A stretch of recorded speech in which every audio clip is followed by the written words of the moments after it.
আসসালামু আলাইকুম।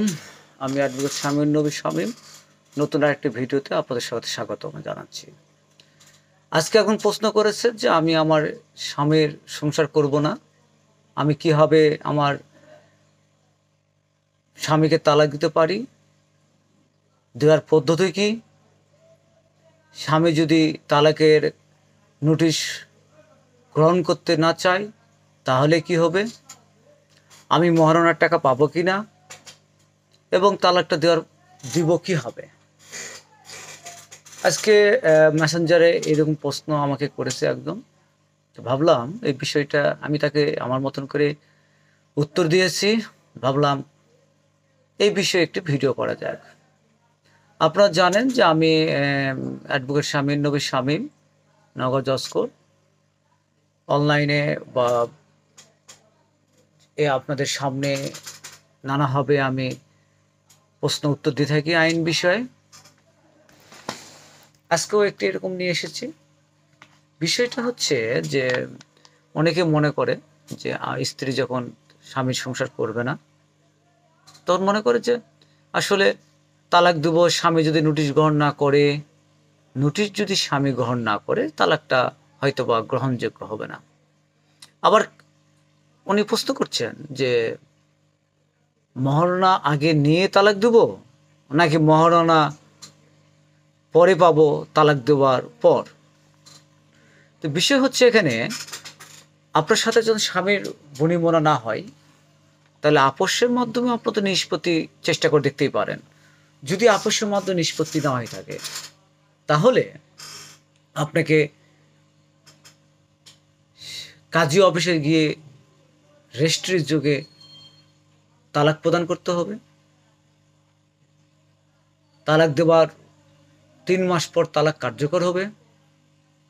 ইদ্যৎকালীন সময় আপনাকে অপেক্ষা করতে হবে।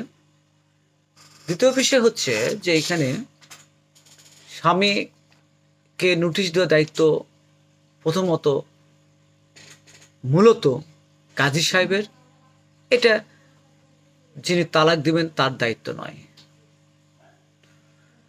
পোস্ট অফিসে নোটিশটা দেওয়া মাত্রই ধরে নেওয়া হচ্ছে যে এই তালাকটা জারি হয়ে গেছে। এই 3 মাসটা কিন্তু তালাক দেওয়ার দিন থেকে এই 3 মাস গণনা, 3 ইদ্যৎকালীন সময় যে গণনাটা অনেকে ভুল বুঝে থাকে যে আসলে প্রশ্ন করেন যে কখন থেকে, গ্রহণ করার পর থেকে নাকি দেওয়ার পর থেকে। তো স্বামী তালাকের নোটিশ গ্রহণ করার পর থেকে এই 3 মাস নাকি তালাক দেওয়ার পর থেকে। এটি হচ্ছে তালাক দেওয়ার পর থেকে 3 মাস। আরেকটা বিষয় আসছে এখানে যে আপনি যখন তালাক দিবেন, তালাক দেওয়ার পর তাকে মহারণা দাবি করছে, আপনি যে কোনো সারা বাংলা যে কোনো আইনজীবীর মাধ্যমে একটা লিগ্যাল নোটিশ দিতে পারেন যে যেহেতু আপনি তালাক দিয়েছেন এটা জানিয়ে কাজী তো একটা নোটিশ দিবেই, আপনার একটা লিগ্যাল নোটিশ প্রদান করবেন বিজ্ঞ আইনজীবীর মাধ্যমে। তাহলে কি হয়, হয়রানির থেকে অনেকটা বেঁচে যাওয়া যায় বা এড়িয়ে যাওয়া যায় হয়রানি থেকে। আমি সাধারণত সবাই একটা লিগ্যাল নোটিশ দিই, তখন দেখা যায় এটা আপোষ প্রক্রিয়ার মাধ্যমে নিষ্পত্তি হওয়া সহজ হয়।